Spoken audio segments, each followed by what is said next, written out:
Me, gracious and loving God, may the words of my mouth and the meditations of my heart be acceptable unto you, my God, my strength, and my Redeemer. Amen. So, many of us think of ourselves all the time as outsiders. We're outside of the acceptable. We're outside of the normal. We're outside of the majority community. Some of us consider ourselves outsiders because of our sexual orientation. Or we're outsiders because of our gender identity. We're outsiders because our language of birth is not standard American English. We're outsiders because we were not raised in a normal two-parent household. We're outsiders because we can't find a job. We're outsiders because we're unable to work due to physical or psychological disability. Maybe all of us identify in one way or another as outsiders. But we are always working to be insiders, or at least accepted on the periphery of the inside. I guess that would be insider hangers-on or something. The question is, what are we willing to do? What are we willing to do to gain that acceptance? Sometimes we are willing to ignore the mistreatment of others or of ourselves. Sometimes we sit quietly while coworkers badmouth those who don't seem to fit in. We may notice the customer who walks by and scoops up the waiter's tip. Just on the way out, And we just snicker. We may see a child sitting in a car with no adults around and just walk by. We may hear of mismanagement by elected officials and vote for them anyway because they're in the right party. As long as we are not being hurt, as long as I personally am not being hurt, we just sit by. We just sit by. Now, today's readings, great stories that they are, all talk about outsiders. Vashti, the queen of Babylon, was an outsider in the court because she would not succumb to the demands of the king. She stood up for herself and her friends. She may have been like the first feminist in the world. I use the word feminist in its original meaning.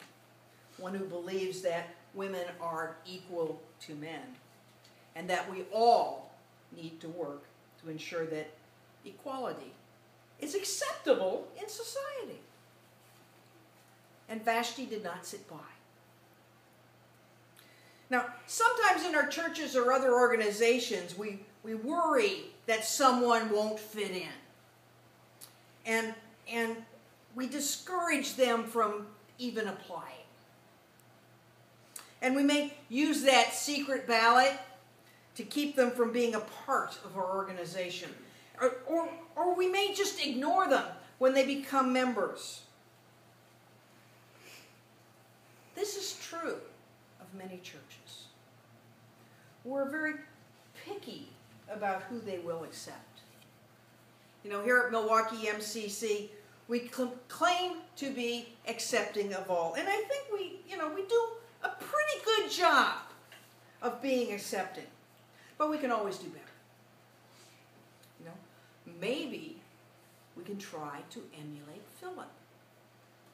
Philip, who baptized the Ethiopian. This is probably the first story of a transgender person who was accepted as a Christian. Wow. These two outsiders stood up for themselves, and they stood up for others. Vashti stood up for the women in the court. She also accepted that as a result of her actions, she was sent into exile, which may have been a better deal, actually. Anyway, she was sent into exile, which opened the way for Queen Esther. And you remember, this is the book of Esther, after all. You remember that story. And Esther is usually called the heroine of the story. I kind of like Vashti as my heroine.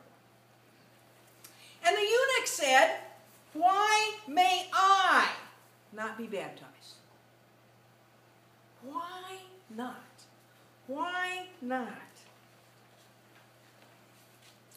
But Philip is really the hero here, because Philip stepped outside the norm and said, "Well, of course.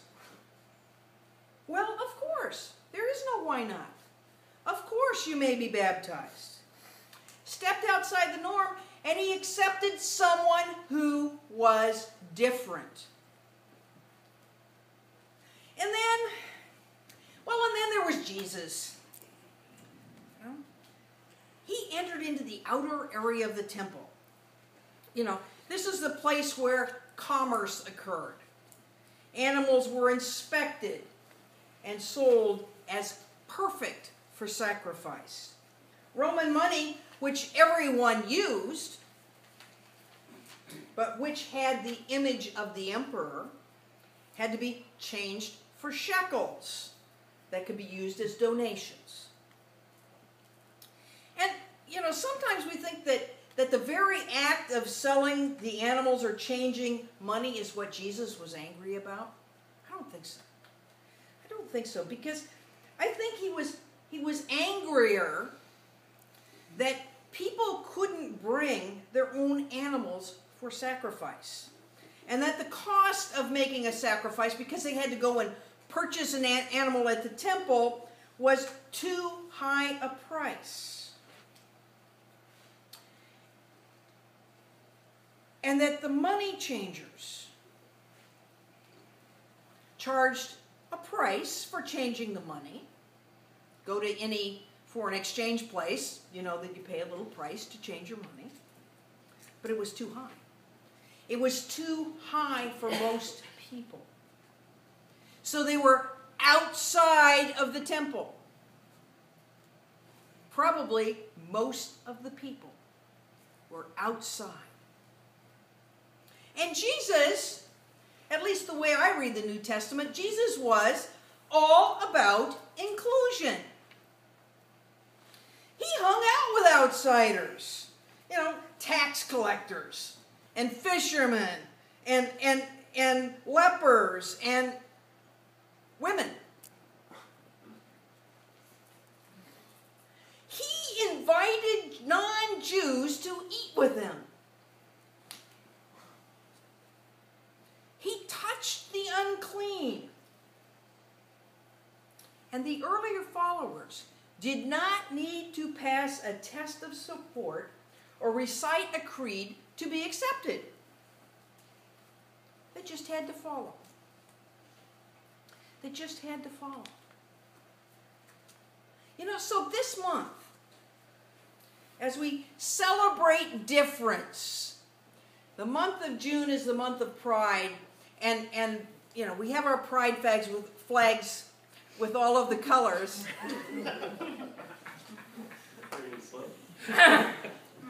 With all of the colors. And all of those colors represent difference. Look around, my friends. We are not all the same. Some of you are abnormally tall. Some of you are abnormally thin. And some of you have dark eyes, which really bothers me. But beyond that, we are all different, right? We have some things in common, but we're different. And that's what this is about. That's what these scriptures are about. celebrating the differences among us. So this week, this month, celebrate inclusiveness. Stay on the edge of society, because it's a good place for us to be. But stay on the edge of society, but include those people who are farther out on the edge than we are. Reach out and pull them in. Be loving. Be inclusive. Be who you are, not who somebody else wants you to be. Be who you are. Be MCC. Amen? Amen.